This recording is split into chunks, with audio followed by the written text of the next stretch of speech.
Hello students. स्वागत है आपका अपने चैनल इकॉन्स ऑनलाइन प्लेटफॉर्म पे। तो आज से हम अपना चैप्टर शुरू करते हैं केमिकल काइनेटिक्स। तो आज का हमारा चैप्टर है केमिकल काइनेटिक्स।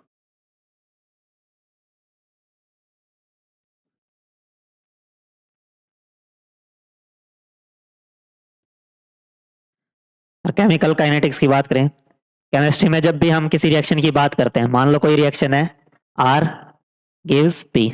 अगर इस रिएक्शन की बात की जाए तो ये रिएक्शन होगी या नहीं होगी, ये कौन सी ब्रांच बताती है केमिस्ट्री की? ये आपको बताएगा थर्मोकेमिस्ट्री। अगर बात की जाए whether this reaction is feasible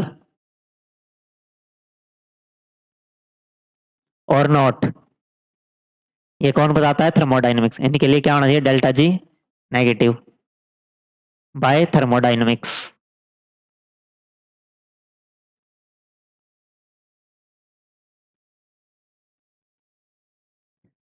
और अगर ये बात की जाए कि ये रिएक्शन कितनी स्पीड से होगी, टाइम पीरियड जब बात करते हैं, the speed of reaction determined by chemical kinetics. किसके अंडर आएगा वो? केमिकल काइनेटिक्स के अंडर।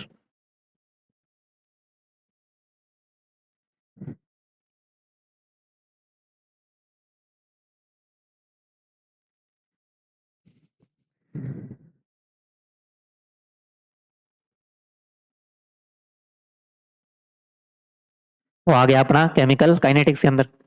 और बात की जाए अगर इस रिएक्शन के पाथ की, पाथ ऑफ रिएक्शन,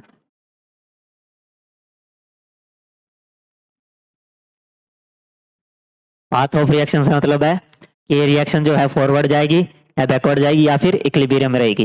वो हम किस में पढ़ते हैं? केमिकल इक्विलिब्रियम के अंदर।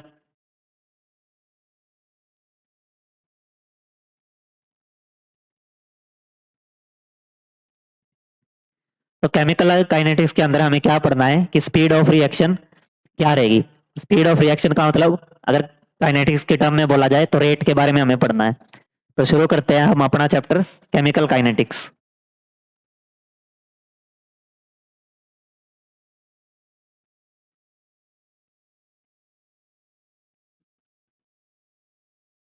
अगर केमिकल काइनेटिक्स की बात की जाए, हमें क्या पढ़ना है?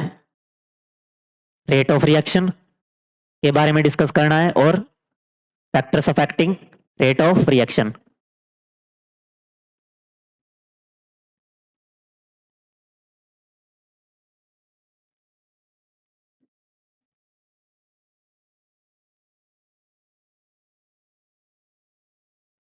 तो सबसे पहले रिएक्शंस के बारे में डिस्कस करना शुरू करते हैं। तीन टाइप्स की रिएक्शन रहती हैं, types of reaction.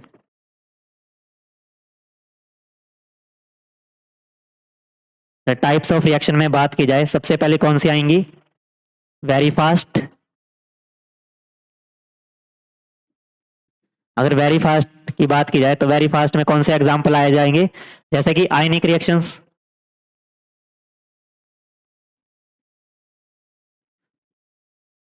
Ionic reactions कौन सी होंगी? जैसे कि strong acid plus strong base. उनमें जो रिएक्शन होंगी वो कैसी होंगी? आयनिक रिएक्शन। अगर बात की जाए strong acid plus strong base, strong acid जैसे कि HCl, स्ट्रॉन्ग बेस NaOH। तो इनके कॉम्बिनेशन से क्या बन जाएगा? NaCl plus water. तो यहाँ कौन कौन से आयंस थे? अगर आयंस की बात की जाए, जैसे H plus, Cl minus, Na plus, OH minus. तो आयनिक इंटरेक्शंस क्या होती हैं? बहुत ज्यादा फास्ट होती है। तो ये जो रिएक्शन हो रही होगी अराउंड मिली सेकेंड्स में हो रही होगी। तो इस तरह की रिएक्शंस बहुत फास्ट होती है। तो ऐसी रिएक्शंस का रेट मेजर करना क्या हो जाता है? बहुत मुश्किल हो जाएगा। तो वो हमारे लिए क्या नहीं है? यूजफुल नहीं है। तो rate not useful, rate measure not useful.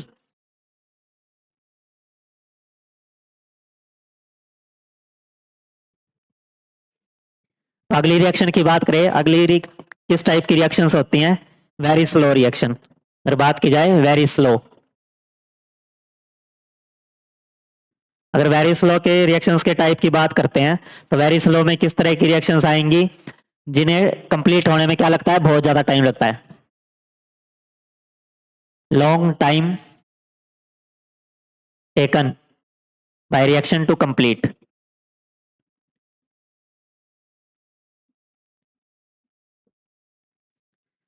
अगर इस तरह की रिएक्शंस की बात की जाए जैसे कि रस्टिंग ऑफ आयरन,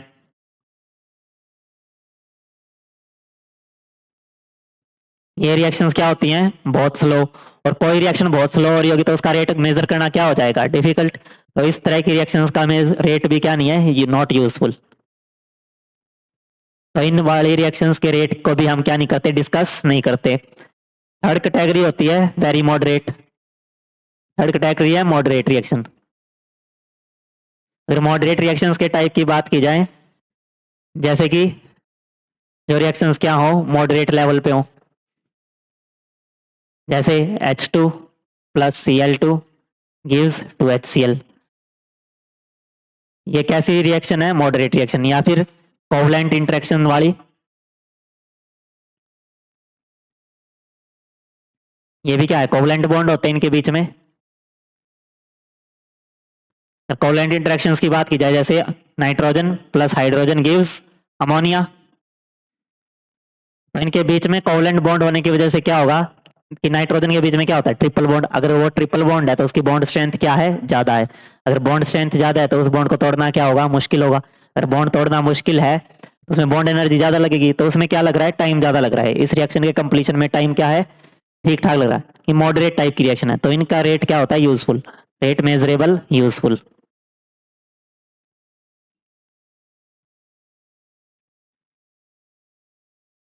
तो इसी तरह के रिएक्शंस की रेट की क्या करते हैं, हम बात करते हैं। अब पढ़ना शुरू करते हैं। हमारा पहला टॉपिक है रेट ऑफ रिएक्शन।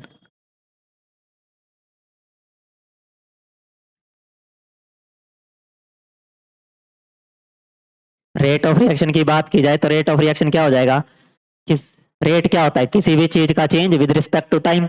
अगर रिएक्शन के रेट की बात कर रहे हैं तो किस चीज का चेंज हो जाएगा, change in concentration with respect to time.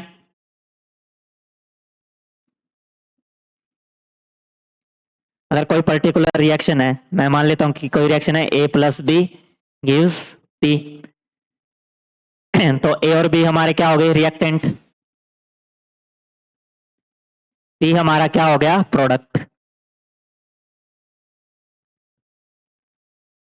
तो जब रिएक्शन स्टार्ट होगी इनिशियल टाइम पे हमारे रिएक्शन में क्या प्रेजेंट होगा, ओनली रिएक्टेंट। तो टाइम जीरो पे क्या, टाइम जीरो की बात करें, इनिशियली ओनली रिएक्टेंट, इनिशियली क्या प्रेजेंट है, ओनली रिएक्टेंट प्रेजेंट है। तो अगर बात की जाए जैसे जैसे टाइम बढ़ेगा तो हमारे रिएक्टेंट की कंसंट्रेशन क्या हो जाएगी, डिक्रीज होना शुरू कर देगी। Time T dash, reactant concentration start decreasing. तो रिएक्टेंट की कंसंट्रेशन क्या करना शुरू कर देगी, कम होना शुरू कर देगी। और टाइम के साथ साथ प्रोडक्ट की कंसंट्रेशन क्या करेगी, इंक्रीज करने लगेगी। प्रोडक्ट की कंसंट्रेशन स्टार्ट इंक्रीजिंग, तो प्रोडक्ट की कंसंट्रेशन क्या करने लगी, बढ़ने लगी। अगर इस चीज को ग्राफ के थ्रू समझा जाए तो ग्राफ के थ्रू कैसे समझेंगे, अगर मान लो ये हमारी वाई एक्सिस और ये एक्स एक्सिस, एक्स एक्सिस पे क्या लेते हैं, टाइम, और यहां लेते हैं कंसंट्रेशन ऑफ रिएक्टेंट।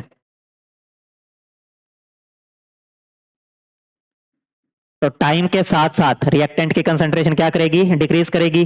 टाइम के साथ साथ क्या होगा, रिएक्टेंट जो है वो कंज्यूम होने लगेगा, कंज्यूम होने लगेगा तो वो प्रोडक्ट की फॉर्मेशन करेगा। प्रोडक्ट की फॉर्मेशन जैसे करेगा तो रिएक्टेंट की कंसंट्रेशन हमारी घटेगी। और अगर प्रोडक्ट की कंसंट्रेशन को ग्राफ के थ्रू समझा जाएगा तो कैसे समझेंगे, यहां लेते हैं हम प्रोडक्ट की कंसंट्रेशन, टाइम, टाइम के रिस्पेक्ट में प्रोडक्ट की कंसंट्रेशन क्या करेगी, इंक्रीज करेगी। तो ये हमारे क्या हो गए, रिएक्टेंट की कंसंट्रेशन टाइम के साथ घट रही है और प्रोडक्ट की टाइम के साथ इंक्रीज कर रही है। जब भी हम काइनेटिक्स में कंसंट्रेशन को, रिएक्टेंट की कंसंट्रेशन को मेजर करेंगे तो क्या आ रही है, टाइम के साथ घट रही है, तो उसे नेगेटिव साइन से शो किया जाएगा। और प्रोडक्ट की कंसंट्रेशन टाइम के साथ बढ़ेगी तो उसे पॉजिटिव साइन से शो किया जाएगा। अब हम ये देखेंगे कि इस कोई भी रिएक्शन होगी उसका रेट ऑफ रिएक्शन कैसे लिखा जाएगा। अगर बात की जाए कोई किसी रिएक्शन की A plus B gives P, तो इस रिएक्शन का रेट ऑफ रिएक्शन कैसे लिखा जाएगा, तो R rate will be equal to, reactant क्या है इसमें अब ए और बी, तो ए की कंसंट्रेशन को d A by d t, change in concentration with respect to time, और नेगेटिव साइन क्या शो करेगा, change decrease in concentration of reactant, और बी की को क्या लिखा जाएगा माइनस डी बी बाय में डी टी गिव्स इक्वल, इसके लिए इक्वल हो जाएगा डी पी बाय में डी टी। बी की कंसंट्रेशन भी टाइम के साथ क्या करेगी, डिक्रीज करेगी, और टाइम के साथ प्रोडक्ट की कंसंट्रेशन क्या करेगी, इंक्रीज करेगी। तो ये हमारा क्या हो गया, रेट ऑफ रिएक्शन।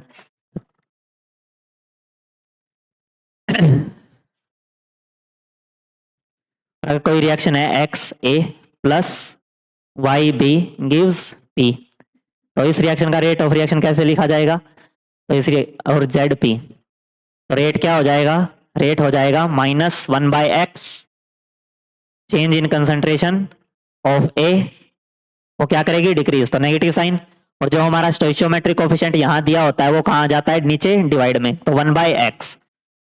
बी की बात करें तो minus d B by d t, और बी के लिए जो हमारा स्टोइचियोमेट्रिक कोफिशिएंट है वो क्या है, वाई, तो ये क्या कहाँ जाएगा, डिवाइड में, माइनस वन बाय वाई।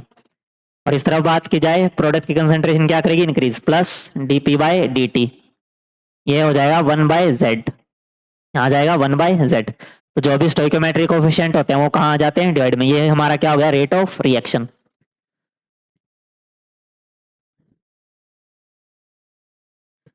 हाँ, अगर ये इस चीज को क्या बोला जाता है, इस चीज को बोला जाता है रेट ऑफ डिसअपियरेंस ऑफ ए।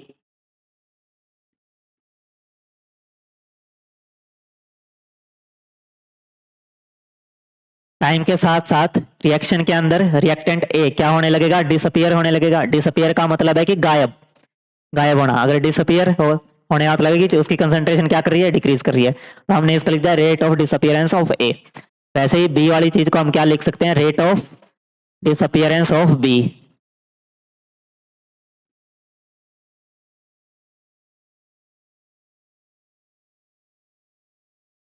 और प्रोडक्ट की कंसंट्रेशन टाइम के साथ इंक्रीज करेगी, और इस चीज को हम क्या लिख देंगे, रेट ऑफ फॉर्मेशन या फिर rate of appearance of P.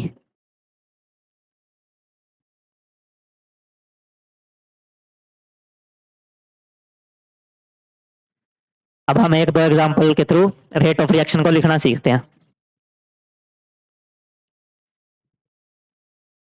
Note में हम एक बात लिखेंगे,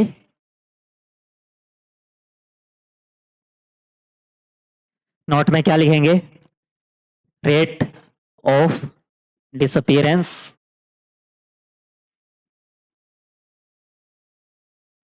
या फिर अपीयरेंस।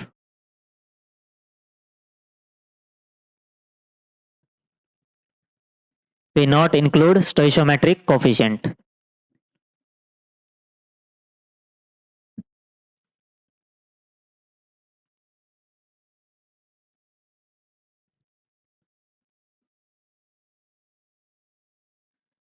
जब भी हम रेट ऑफ डिसअपियरेंस या रेट ऑफ अपीयरेंस की बात करेंगे तो उसमें हम किसको इंक्लूड नहीं करेंगे, स्टोइशियोमेट्रिक कोफिशिएंट को। जैसे अगर बात की जाए कि एक रिएक्शन है जैसे N2 plus thrice of H2 gives 2NH3। सबसे पहले मेरे को क्या लिखना है, इस रिएक्शन का रेट ऑफ रिएक्शन लिखना है।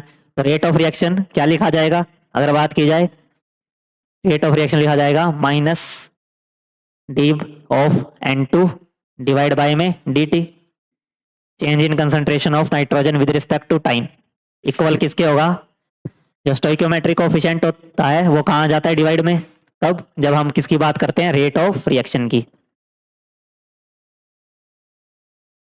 तो स्टोइकियोमेट्रिक कोफिशिएंट कहाँ आ जाएगा, डिवाइड में आ जाएगा। तो ये हो जाएगा minus one by three change in concentration of hydrogen with respect to time. ये चीज हो जाएगी क्योंकि हाइड्रोजन की कंसंट्रेशन भी टाइम के साथ क्या करेगी, डिक्रीज करेगी, क्योंकि ये क्या है, एक रिएक्टेंट है।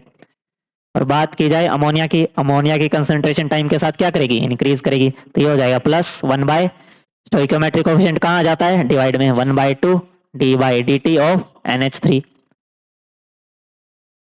तो ये अब हमने इस रिएक्शन का क्या लिख दिया, रेट ऑफ रिएक्शन। अगर अब बात की जाए रेट ऑफ डिसअपियरेंस ऑफ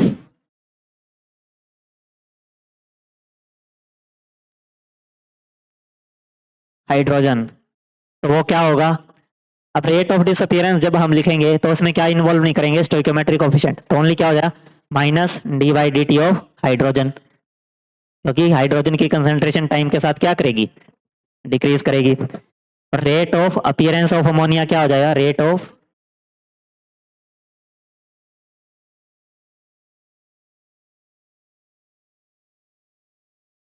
तो रेट ऑफ अपीयरेंस की भी जब बात होगी तो हम क्या नहीं लेंगे, स्टोइकोमेट्रिक कोफिशिएंट को नहीं लेंगे, तो क्या हो जाएगा, plus D by D T of ammonia.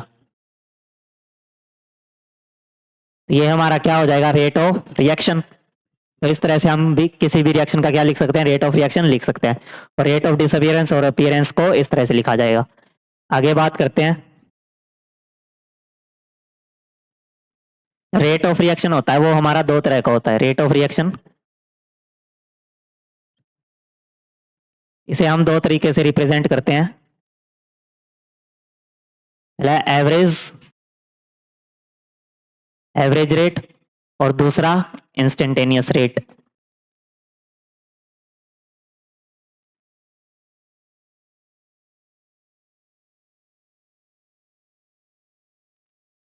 अगर इस चीज की बात की जाए तो एवरेज रेट क्या होगा, एवरेज रेट की बात की जाए तो ये क्या होता है, total change in concentration with respect to total change in time.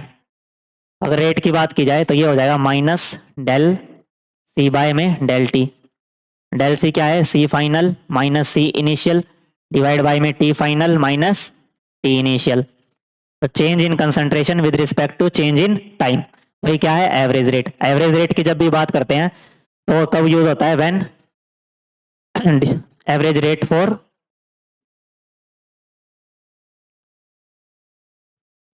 Large time,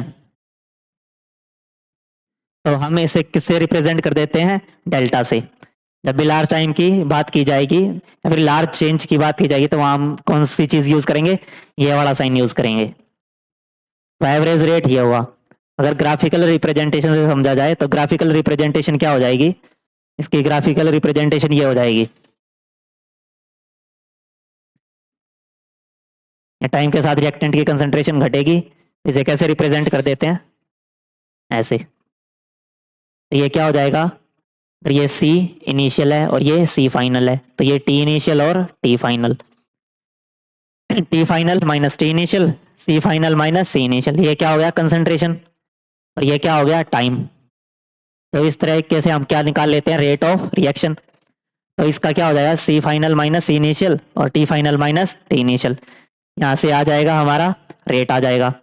और इंस्टेंटेनियस की जब बात की जाएगी तो इंस्टेंटेनियस को कब मेजर करते हैं, during small period of time, during small time period.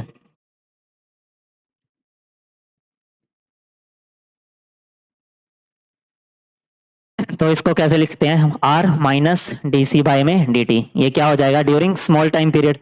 अगर इसको रिप्रेजेंट किया जाए तो इसको कैसे रिप्रेजेंट कर देंगे, इसको कुछ इस तरीके से रिप्रेजेंट कर देंगे। टाइम के साथ रिएक्टेंट की कंसंट्रेशन क्या करेगी, डिक्रीज करेगी। तो अगर इस पॉइंट पे है सी इनिशियल और इस पॉइंट पे है सी फाइनल, तो इनिशियल पे क्या होगा, टी इनिशियल, और फाइनल पे क्या होगा, टी फाइनल। इसको कैसे लिख सकते हैं, y2 minus y one divide by में x2 माइनस x1। हमारा टाइम कौन सी एक्सिस पे है, x एक्सिस पे, और कंसंट्रेशन किस एक्सिस पे है, y एक्सिस पे। तो ये क्या हो जाएगा, y2 minus y one divide by x2 minus x1। इस चीज को क्या बोल देते हैं, इस चीज को बोल देते हैं स्लोप। तो ये हो गया स्लोप, कि m से रिप्रेजेंट किया जाता है, और ये किसके इक्वल होता है, टेंजेंट थीटा की। तो जब भी स्मॉल चेंज की बात की जाएगी, स्मॉल चेंज, तो उसे हम क्या बोल देते हैं, इंस्टेंटेनियस रेस, जो किससे रिप्रेजेंट किया जाता है, इस डी से। तो इस तरीके से हम रेट ऑफ रिएक्शन लिखते हैं दो तरीके से, एक एवरेज और एक इंस्टेंटेनियस। आगे चलते हैं, तो ये हमने बात कर ली रेट ऑफ रिएक्शन की। अब बात करते हैं factors affecting rate of reaction.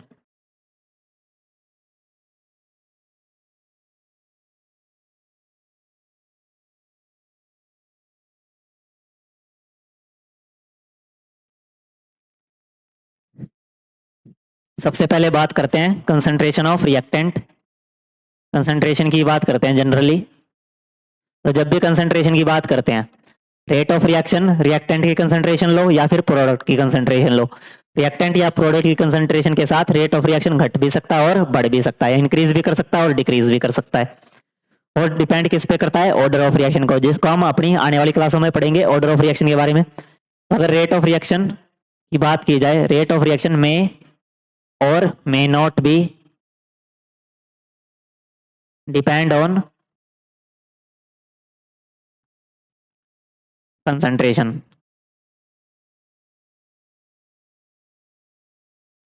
ठीक है, तो ऐसा हो सकता है कि हम रिएक्टेंट की कंसंट्रेशन को डबल कर रहे हैं फिर भी रेट ऑफ रिएक्शन पे कोई फर्क नहीं पड़ रहा, और क्या कर रहे हैं, इसको डबल किया तो वो 2 टाइम्स हो जा रहा है, या फिर इसको बढ़ाया तो वो रेट ऑफ रिएक्शन घट जा रहा है।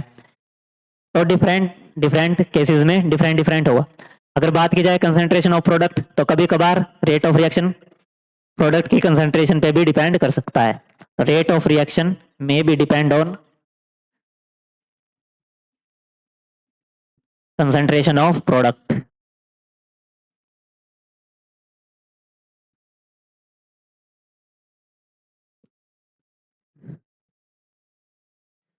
अगले फैक्टर की बात की जाए, अगला फैक्टर है temperature.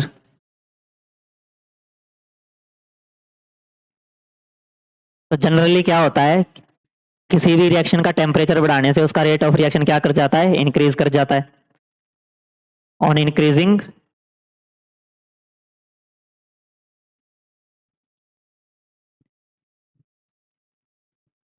Temperature generally rate of reaction will increase.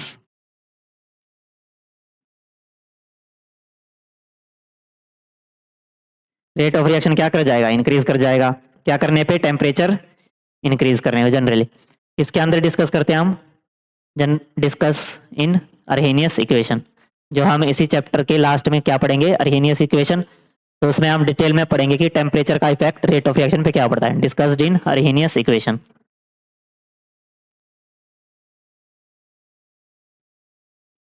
Next factor की बात की जाए, नेक्स्ट फैक्टर है हमारा nature of catalyst.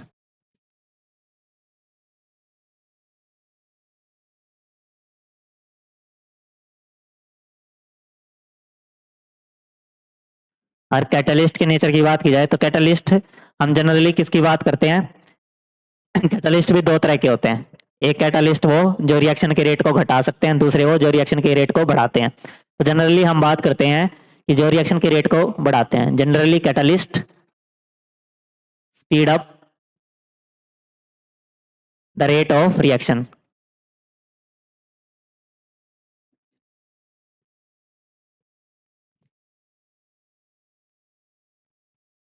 Without consuming itself. ये खुद कंज्यूम नहीं होता और ना ही ये रिएक्शन के अंदर पार्टिसिपेट करे। ये खुद का क्या नहीं होगा, कंजप्शन नहीं होगा, विदाउट कंज्यूमिंग इटसेल्फ। ये सिर्फ क्या करेगा, रिएक्शन के स्पीड को क्या कर देगा, तेज कर देगा। बाकी ये किसी भी चीज पे कोई इफेक्ट नहीं डालेगा। जैसे एक रिएक्शन है, रिएक्टेंट, उससे क्या बन रहा है, हमारा प्रोडक्ट बन रहा है। तो इस रिएक्शन को होने के लिए इतनी हमें क्या चाहिए, एक्टिवेशन एनर्जी। अब एक्टिवेशन एनर्जी क्या चीज है, उसके बारे में भी हम बाद में पढ़ेंगे। तो इस रिएक्शन को कंप्लीट होने के लिए इतनी एक्टिवेशन एनर्जी को क्या करना पड़ेगा, क्रॉस करना पड़ेगा। ये वाली एक्टिवेशन एनर्जी क्या करनी पड़ेगी, क्रॉस करनी पड़ेगी, तभी हमारा क्या बनेगा, प्रोडक्ट बनेगा। अब क्या कर रहा है, इसको यहाँ से जाने के लिए क्या लगेगा, टाइम ज्यादा लगेगा। यहाँ तक पहुंचने में टाइम क्या लगेगा, ज्यादा। ये कब है, इन एब्सेंस ऑफ कैटालिस्ट।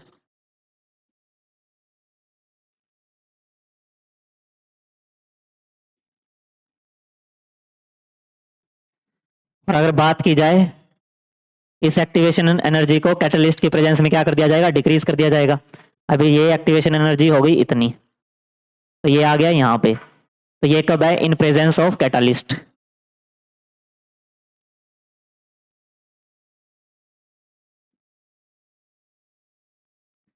तो कैटलिस्ट ने क्या किया, एक नया पाथ बना दिया रिएक्शन के कंप्लीट होने का।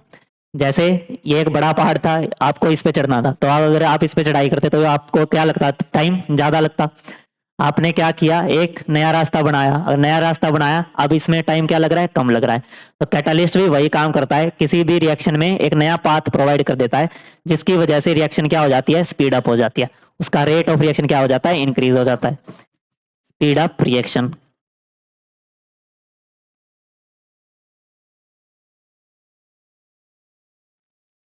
तो ये होता है कैटालिस्ट का इफेक्ट। नेक्स्ट देखते हैं। नेक्स्ट फैक्टर है surface area. Area of reactant.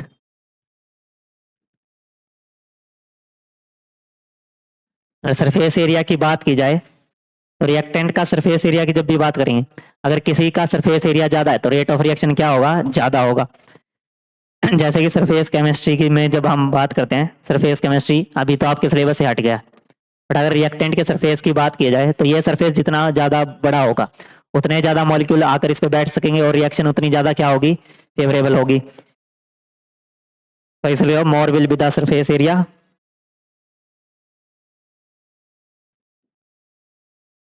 More will be the surface area, more will be the rate of reaction.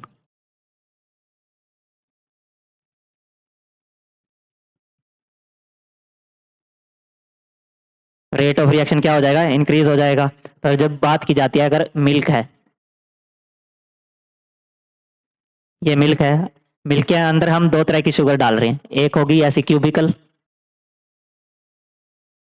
एक हमने डाली स्फेरिकल। तो स्फीयर का सरफेस एरिया क्या हो जाता है, ज्यादा, मोर सरफेस एरिया।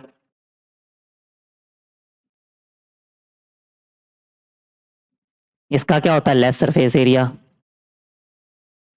तो किसी भी चीज का जब सरफेस एरिया क्या होगा, ज्यादा होगा, तो अब इसका सरफेस एरिया ज्यादा है, तो इसका रेट ऑफ रिएक्शन क्या होगा, ज्यादा। तो ये जो गोल वाली क्या होती है, शुगर या फिर चीनी, ये क्या होगी, easily dissolvable, easily soluble.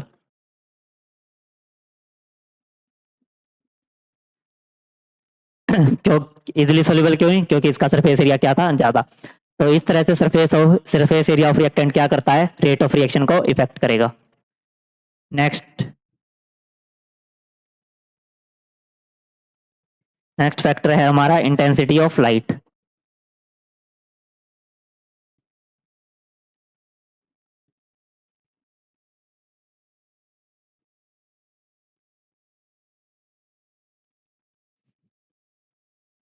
Intensity of light की बात की जाए, कोई ऐसी रिएक्शन जो किसकी प्रेजेंस में होती है, लाइट की प्रेजेंस में होती है, जैसे कि 2HCl in presence of H mu gives H2 plus Cl2। तो जब एक्सपेरिमेंट किया गया, तो एक्सपेरिमेंट से यह पता चला कि जो इसका रेट ऑफ रिएक्शन है, rate of reaction is directly proportional to intensity of light. तो जब रेट ऑफ रिएक्शन, इस रिएक्शन का मेजर किया गया किसके थ्रू, एक्सपेरिमेंट के थ्रू। किसी भी रिएक्शन का जो रेट ऑफ रिएक्शन है वो कहाँ से आता है, एक्सपेरिमेंट से आता है। तो एक्सपेरिमेंटल से जब इसको देखा गया, तो एक्सपेरिमेंट से हमारे पास रेट ऑफ रिएक्शन ये आया। रेट ऑफ रिएक्शन में हमें क्या मिला, कि जो रेट ऑफ रिएक्शन है वो डायरेक्टली प्रोपोर्शनल किसके है, इंटेंसिटी ऑफ लाइट के। तो जितनी ज्यादा लाइट की इंटेंसिटी को हम इंक्रीज करेंगे, तो हमारा रेट ऑफ रिएक्शन क्या हो जाएगा, उतना ही फास्ट हो जाएगा, rate of reaction fast on increasing intensity of light. तो इस तरीके से किस पे डिपेंड करता है, इंटेंसिटी ऑफ लाइट पे डिपेंड करता है। लास्ट फैक्टर की हम बात करते हैं, लास्ट फैक्टर है हमारा नेचर ऑफ रिएक्टेंट।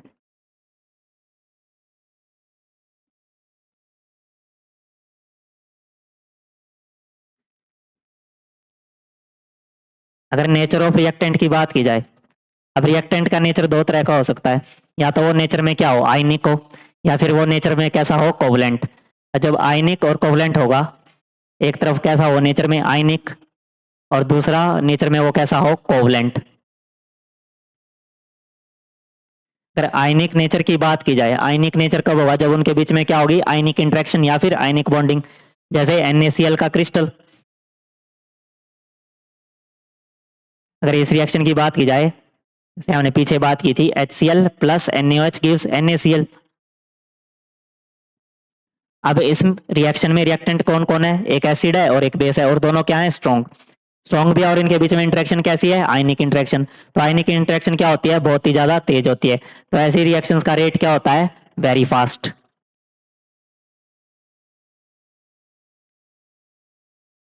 तो रेट ऑफ रिएक्शन भी क्या होगा, बहुत तेज होगा। जब कोवलेंट नेचर की बात की जाती है, जब कोवलेंट नेचर के टाइप की इंटरेक्शन की बात की जाए, जैसे कि हेबर प्रोसेस में अमोनिया बनती है N2 plus H2 gives NH3। तो अगर इस तरह की रिएक्शंस की जब हम बात करते हैं तो इस तरह की रिएक्शंस में क्या होगा, नाइट्रोजन ट्रिपल बॉन्ड नाइट्रोजन, यहाँ हाइड्रोजन सिंगल बॉन्ड हाइड्रोजन, और ये क्या बनता है, nitrogen hydrogen hydrogen and hydrogen. तो इस तरह की रिएक्शंस की जब हम बात करेंगे तो इस तरह की रिएक्शंस में क्या है, हमें क्या दिख रहा है कि नाइट्रोजन और नाइट्रोजन के बीच में किस तरह का बॉन्ड है, एक ट्रिपल बॉन्ड है। तो इस तरह की स्पीशीज का बॉन्ड ऑर्डर हो गया 3। और ट्रिपल बॉन्ड होना क्या होता है, बहुत ही ज्यादा क्या है, स्ट्रॉन्ग है, वेरी स्ट्रॉन्ग। तो इस तरह के बॉन्ड को तोड़ना क्या होगा, मुश्किल। और बॉन्ड को तोड़ने के लिए हमें क्या चाहिए, एनर्जी। अगर किसी चीज में, इस चीज में क्या लग रही है, एनर्जी ज्यादा, तो उसका टाइम भी क्या लगेगा, उसमें ज्यादा लगेगा। इस तरह से हमें हाइड्रोजन हाइड्रोजन और फिर यहाँ पे लग रही है ब्रेकिंग एनर्जी, फिर फॉर्मेशन के दौरान बॉन्ड फॉर्म होंगे तो वहां से क्या होगी, एनर्जी रिलीज भी होती है। तो इस तरह की रिएक्शन जब होगी, ये क्या होती है, time taking process. Time taking process होगी तो इनका रेट ऑफ रिएक्शन क्या होगा, स्लो होगा, रेट ऑफ रिएक्शन मॉडरेट।